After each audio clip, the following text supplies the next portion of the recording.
We're going to create a magazine cover using the select and mask functions in Photoshop. This magazine cover will be the basis for the typography lesson number 7, which will come up next in the book. But for now, we're going to select the model, separate her from the background, and add another background. So we open lesson 6 at the start, and we're given two layers, the model layer and the magazine background layer. If you use a selection tool, like the quick selection tool, one of the functions is select and mask. If you look at the menu at the top of the screen, we'll select that.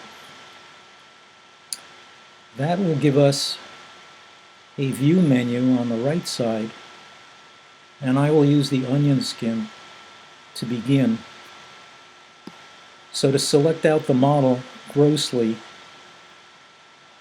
go to the tool menu on the left side of the screen, go to the top, and just use the quick selection tool.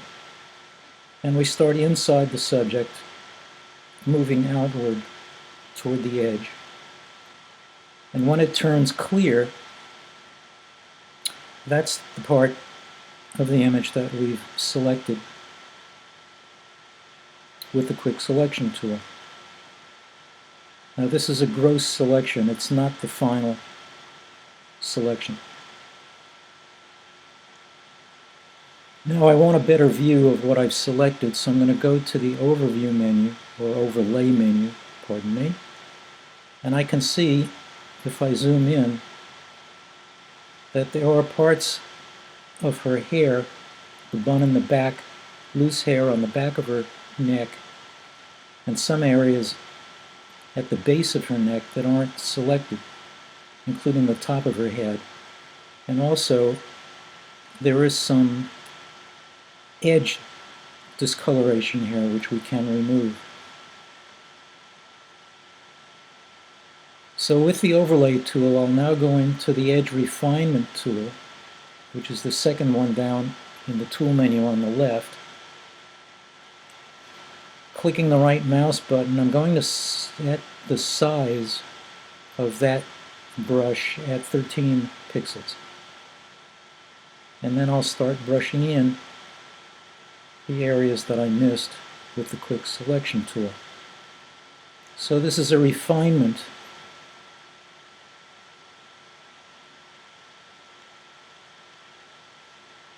which selects the small details in the model's hair, which we missed with the quick selection tool. And I'm just brushing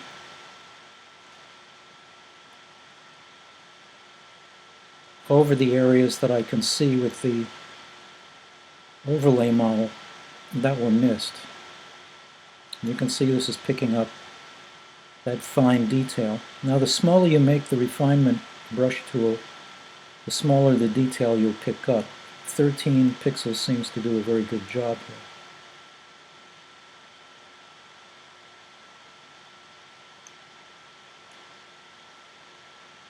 Now as far as decontaminating the color fringes,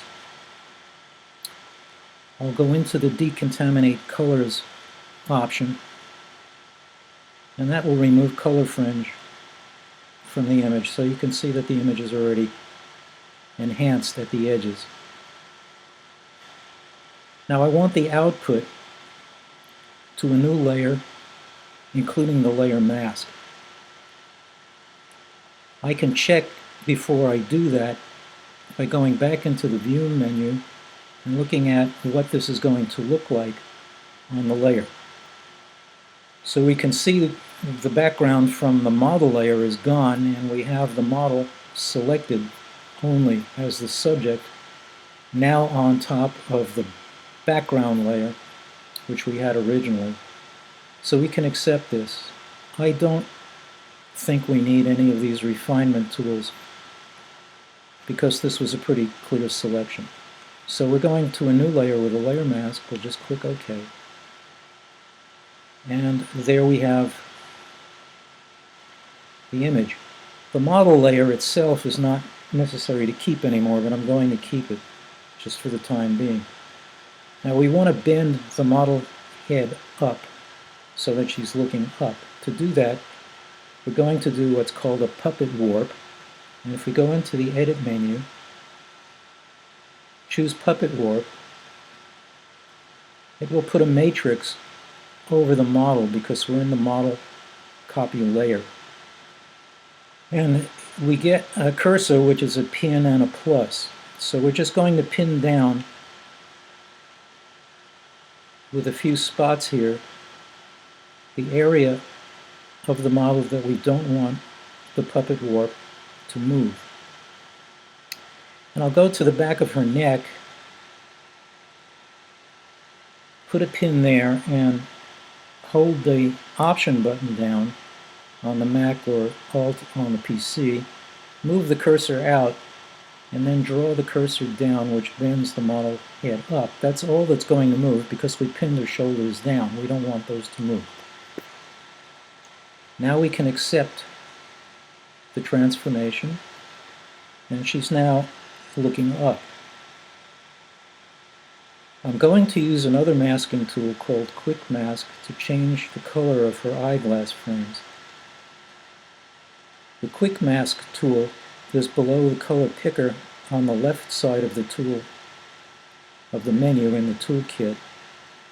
It's below the color picker.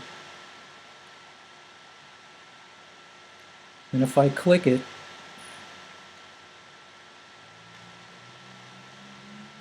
we see the model copy layer turn red, which means we're now in the Quick Mask mode. So to do the Quick Mask, I choose the Brush tool, and I want the cursor small enough so that I can get inside the eyeglass frame and select it with the tool. So I want normal and 100%. And I'm just going to brush over the areas that I want to select with the Quick Mask.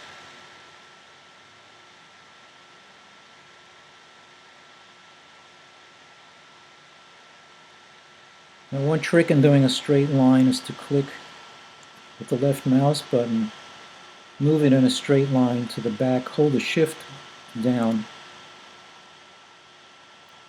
start it again here, hold the Shift down, and now I can fill in between them. Just makes the edge selection a little bit smoother. Okay, it doesn't have to be perfect here, it's just for illustration. I could go a little bit smaller on the cursor and paint in this edge, but I'm not going to do that. So now if I go out of the Quick Mask mode, we see the red and the model copy layer is gone. And what we've selected for the mask is the eyeglass frame plus everything around it is selected. So the eyeglass frame itself will not be amenable to change in color. I want to go into inverse to actually select the frames.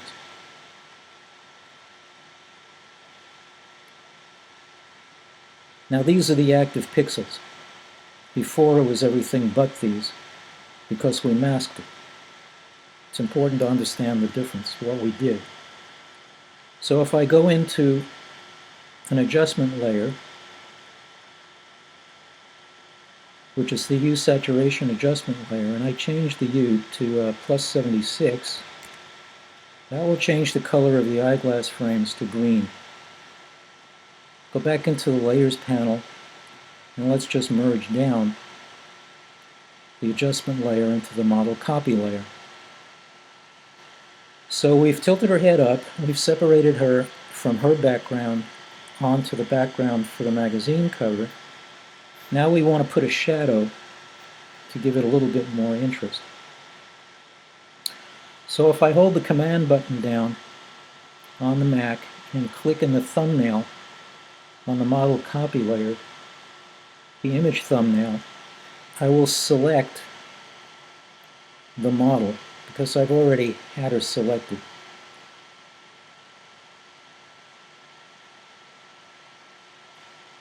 If I go into the channel panel,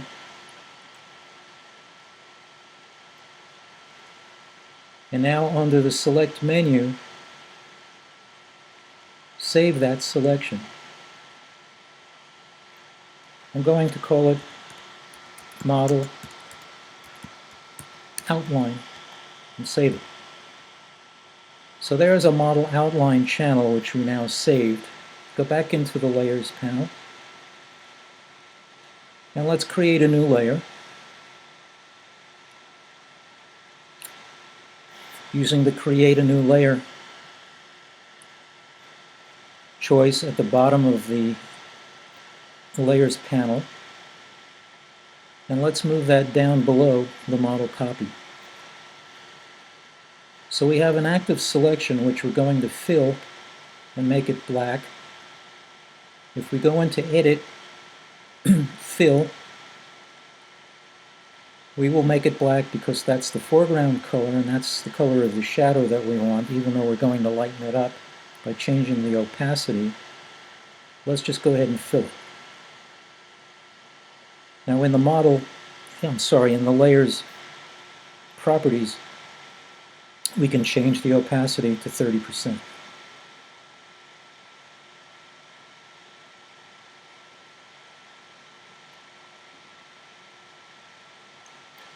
And I'm just going to move that with the Move tool to the side to create the shadow, and then just deselect. And that's the graphics for Lesson 7 for the magazine cover. For typographics, we'll add the text in Lesson 7. We can discard the model layer if you want to do that. We don't need it. And we are basically finished.